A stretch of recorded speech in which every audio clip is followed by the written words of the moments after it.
Hi, everyone. Welcome to Mama Wears Athleisure. I am your host, Mariela de Santiago, a first-time mom. We focus on all things mom with tips to help make life easier and more organized for all you mamas out there.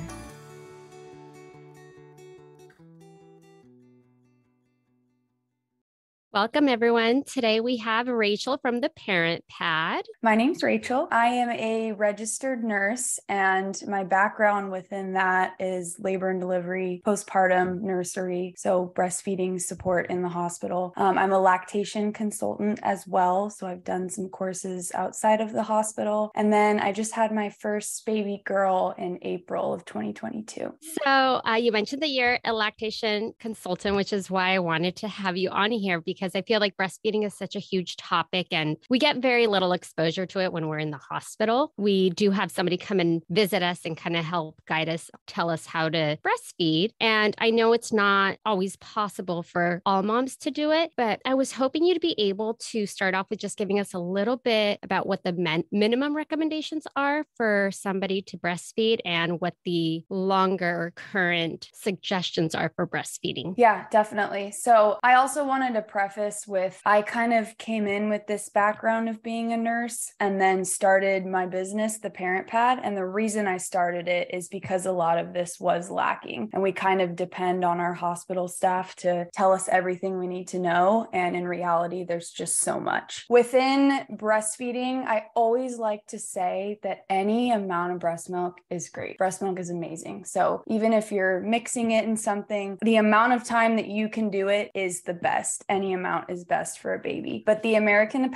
Academy of Pediatrics, they recommend to exclusively breastfeed for 6 months. So within that time frame, your baby doesn't need any water. I know that's always a question I get from parents. They don't need any kind of foods, so purees, solids, anything. Breast milk can be their entire diet for the first 6 months. We call it the AAP, that is the American Academy of Pediatrics. As of July of this year, 2022, they said that it's beneficial to continue until 2 years and beyond, really. Breast milk never really loses its benefit. Your body kind of adjusts to exactly what your baby needs. And in that second year of life, it really continues to be a great source of nutrients and the antibodies, immunity factors too. So a long time, they extended it a whole year. I know that is pretty crazy. I'd like to, be able to hopefully breastfeed as for the 2 years, but again, I know that's kind of up to our little ones to decide if they want to continue or not.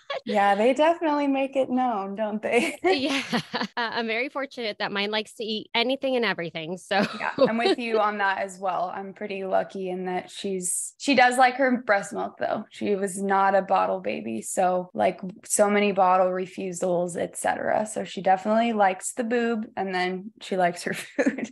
But she knows what she likes. A great topic for another one, just talking about the bottle refusal. I just keep thinking about so many yes. topics. This can go on for days, I feel like. Yeah, there's so much. Would you be able to share what some of the benefits are for breastfeeding when it comes to baby, and then what some of the benefits are for us as mothers? Yeah, I could go on. Like you said, I could just talk about this for days, but breast milk is absolutely incredible. I honestly, to not be dramatic, but I could start crying. It's just so amazing. So for your baby, your body will actually sense when your baby is more thirsty. So there'll be more water or electrolyte content when they're hungrier. So it'll be a fattier feed, more of that, what we call hind milk. It will know if your baby's cold. So your body will heat the baby up. It will know if your baby's hot. So it will cool the baby down.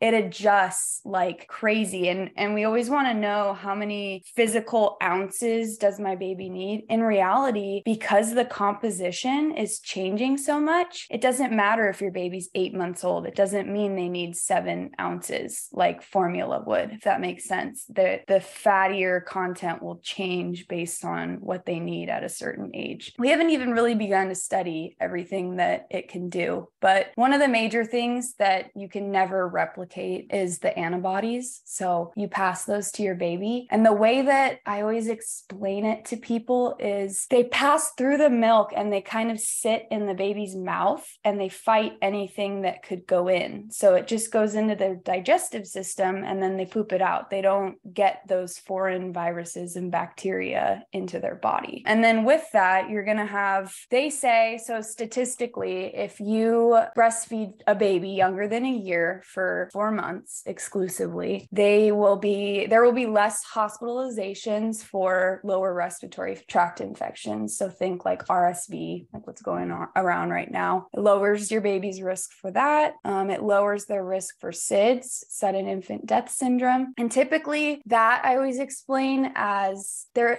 not in a deep sleep really with breast milk, whereas it's just known that babies that formula feed kind of fall into a far deeper sleep. Babies that are breastfed kind of wake up more often, especially when they're younger to feed. And then it lowers their risk of leukemia, childhood obesity, type 2 diabetes. So it's absolutely incredible for the baby. And then to transition to mom, so many amazing benefits, same kind of thing, decreases type 2 diabetes, hypertension, breast cancer, ovarian cancer. But the really cool thing is that hormone oxytocin. And I don't want to get too nursey into it, but that's the love hormone is kind of what we call it, or like the cuddle chemical. And so when you do that golden hour with your baby or start breastfeeding right away whenever they're born, that oxytocin tells your brain that your uterus needs to contract. And so with that, in at least the very beginning, you're going to bleed less. Your recovery is faster because your uterus is going back down to its pre-pregnancy size. Oxytocin, like, it's absolutely incredible. It lowers your blood pressure, lowers your sensitivity to pain. It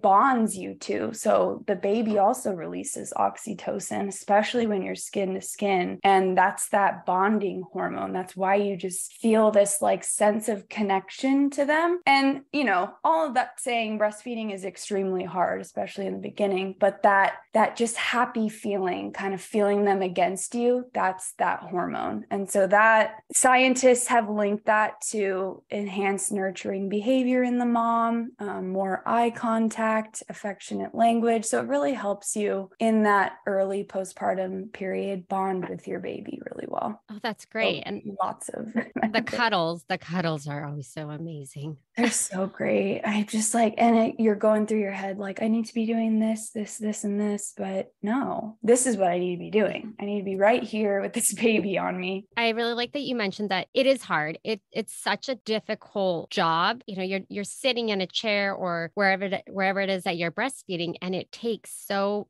much of your time. And I don't feel like that's ever really talked about. Like, I didn't realize how much time I was putting into it, and I wasn't really pumping that much when I started. And even now I don't really pump as much unless I absolutely need to, just because it's easier to just feed them.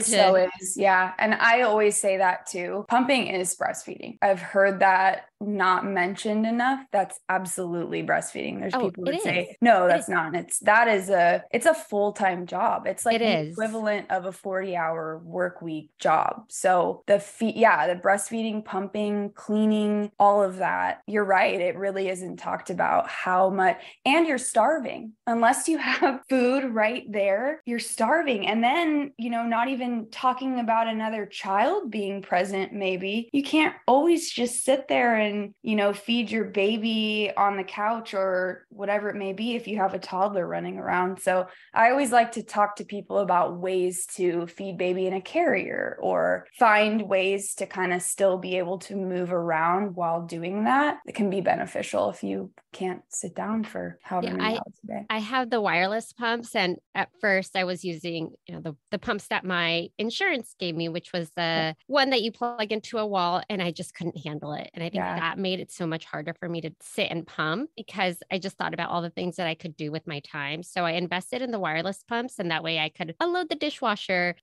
make something for myself, drink water. Nice. Yeah. And not have, some of them are still wearable, but they're outside of your bra. I have those. I have a pumpables one, which I love, but you end up hitting it like the strings are falling down and they catch on something. You don't even realize it's disconnected. So it I is have really the nice. LV. They Oh still yeah, those sometimes are will like, great. those are nice. And sometimes they'll like maybe spill a little. Yeah. But then you can't really like hinge Yeah. because you want to make sure Yeah, you everything's don't want safe. to dump it all.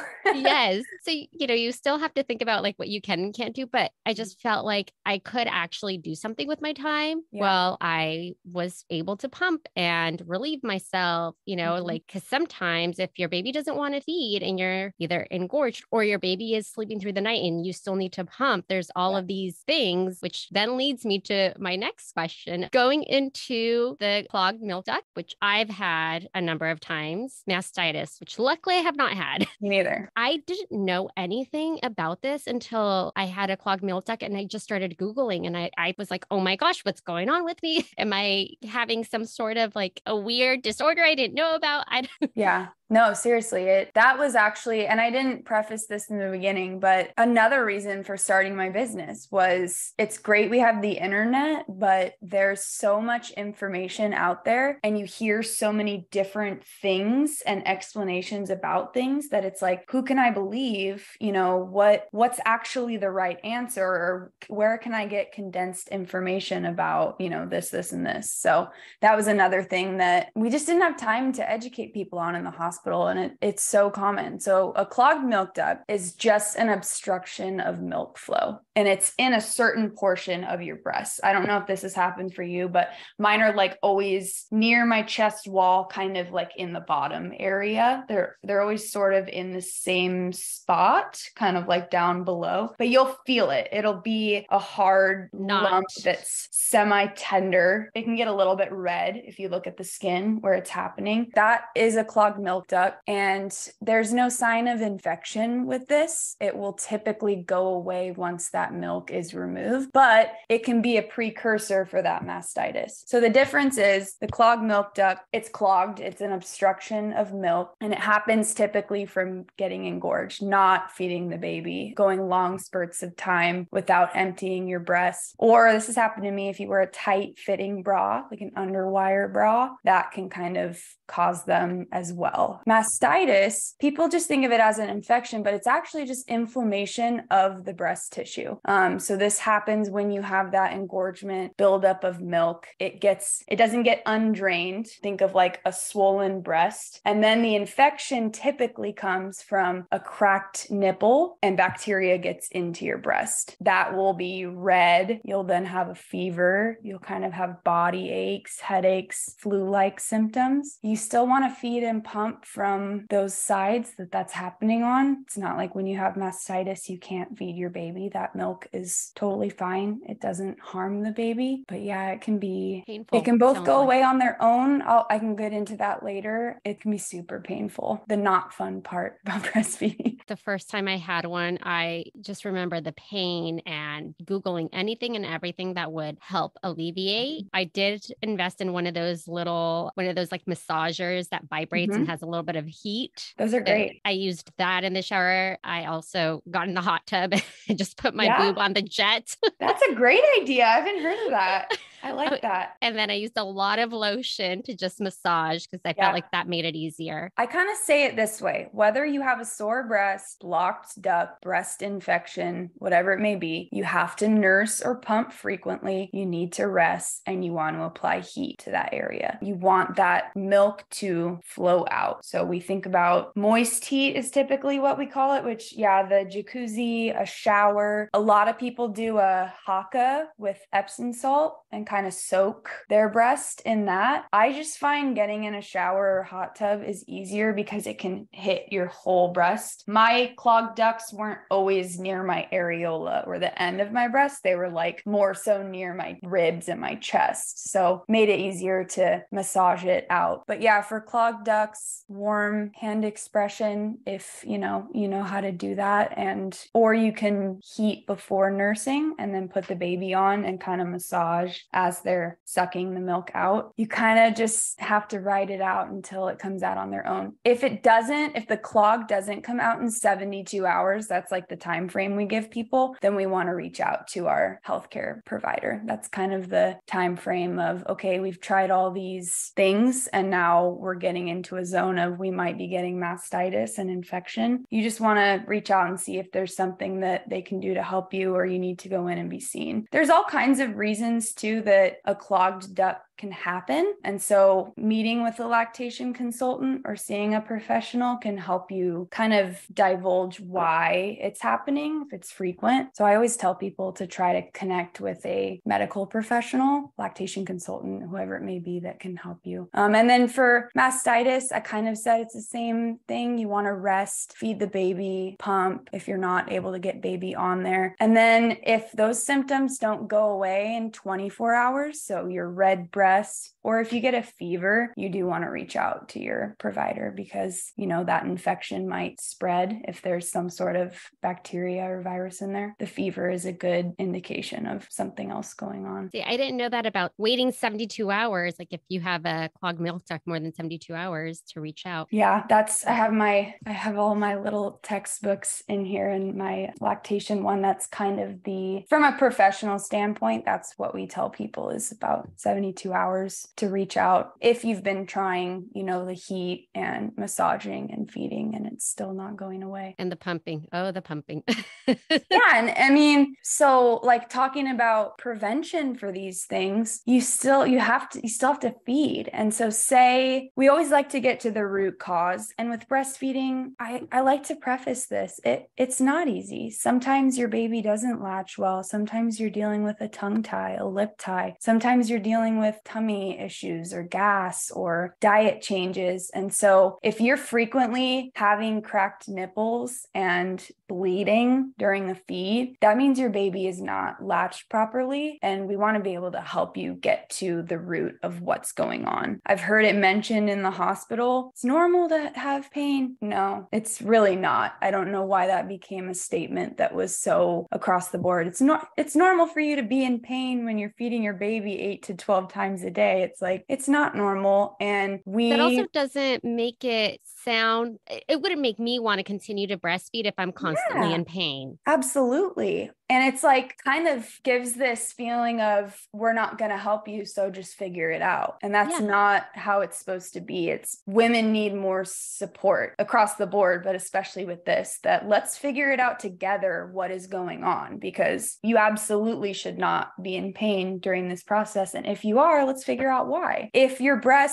after a feed, your breasts aren't soft, the baby is not draining the milk. Let's figure out why they're not getting that milk out of there. Is it just a simple position thing, like their lips are tucked in and they're not on there well? There's all kinds of factors as to why. And so really for mastitis and clogged ducts, if you can figure out they're happening frequently, if you can figure out what's going on, that will really prevent it from continuing to happen. And also during this entire process, I'm like in my pajamas all the time, but if you have to wear real clothes, try not to wear anything tight fitting. If you have any of this going on, you really want the milk to kind of just flow. So you don't want anything restrictive in that area. That will help prevent it as well. Kind of wearing comfy, looser clothes. And bras that aren't super tight, like sports bras. Yeah, exactly. Sports bras or underwires, all of that is never a good thing. Do you have any other recs, tips, suggestions? I did want to mention, so we have a class in San Diego. It's called All Things Baby. And you can attend our class to learn about breastfeeding before your baby comes, or if your baby's brand new. We have a whole week there where we go over that. We have another week we go over baby wearing. There's a plethora of free breastfeeding groups in San Diego, and the Leche League has lists everywhere if you're not in that area. I really like to give people options for support because it does exist, and there are so many people that want to help you be successful on this journey. So if you need other recommendations, if you live in another area, you can always reach out to me. and we have a few resources on our website. And then another thing, a lot of people don't talk about pumping. Your flange sizes, so that's the kind of like the one that goes around your areola and your nipple, that comes in a size 24. That is not and this is from seeing hundreds of thousands of women in the hospital. That is not the average size of a nipple. We're not talking about the areola, we're talking about the nipple. If you can get your nipple sized before the baby comes and have that be accurate, that's going to help your journey, because that's going to affect how your pump removes your milk. On our website, we list a free sizer. I have a sizer with me. Anyone that comes to see me or comes to my class, we can size you. That's so important to get it right, because it can be really painful if half of your areola is getting pulled into that pump, and it can affect how much milk comes out too. Having the right tools, breastfeeding pillows are great. I always like to say this: don't let companies try to fool you into thinking that drinking a certain drink or eating a cookie is gonna bring your milk supply in. It's very, very, very simple. The more milk you remove, the more milk you will make. We want to be pumping and feeding baby properly, and then you'll be making more milk if there's not a medical condition, underlying that. I always tell people, supply and demand, find a professional if you need help. And we all want our babies to be fed. So I think most insurance companies cover at least some time with the lactation consultant. I know that was the case for my insurance, and such a benefit if you do need that resource. So ladies, check with your insurance. What's the website? Now I'm forgetting. It's on my website under resources. There's a great site that is online and it will check for you. And it's typically virtual, or you can pick in person as well. There's so many great websites that can connect you via your specific insurance with the right lactation consultants. I think they even tell you what pump is covered by your insurance. Just makes it so easy to be able to go to one place and find everything. I didn't know that if you do have insurance, definitely check before to get your pump in advance. I didn't know that I needed to get mine how soon, and I was able to get it. I think it was like 3 months in advance, it's so nice to just have everything there and ready. Yeah. And I know it's become really popular to do like a breastfeeding cart, so that you have snacks, you have breast pads, you have your breast pump, you have everything in this mobile cart that can kind of go from your room to the living room, or however your house is set up. Such a great idea. I didn't have that.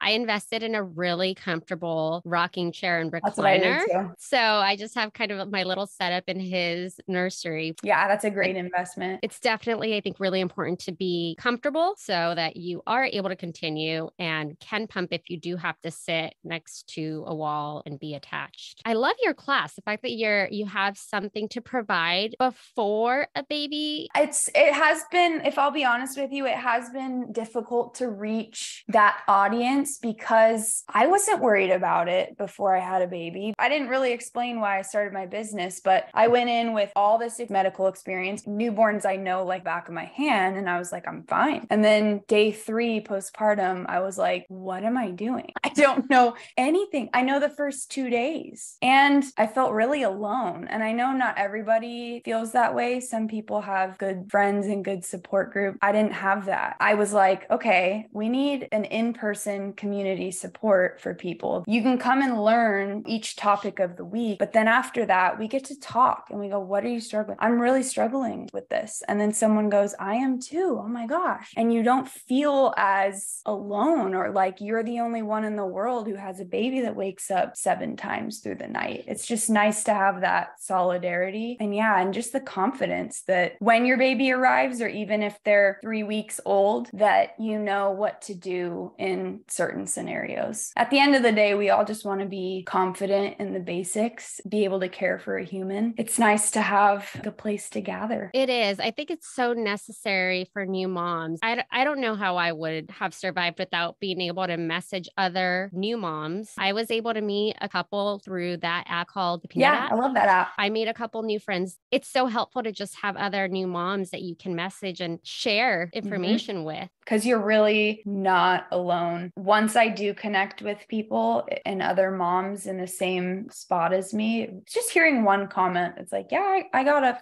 3 times last night too. And you're like, oh my gosh, that makes me feel so much better. Yeah. Like I was a terrible mom, like my baby didn't sleep well. And you're like, no, it's crazy what our minds can do. And so it does bring a lot of peace connecting. lactating. So today's takeaways: minimum breastfeed for 6 months if you can. Recommendations are up to 2 years. For clogged milk ducts and mastitis, make sure that you're constantly draining. So if baby isn't feeding, pump. And with that, I actually do want to add really quick, we deal with oversupply when we overstimulate. So if you're going to pump, it would be as much as you feed your baby, just to drain, and just long enough to drain. It's not 35, 40 minutes attached to a pump, because what your body's going to do then is go, oh, we need to make more milk. Thank you for coming on. And I know that there's definitely going to be tons more topics related to breastfeeding that we can bring you on and talk about. I enjoy talking about it. So thank you for having me. Thank you for listening. Tune in next week for our next episode.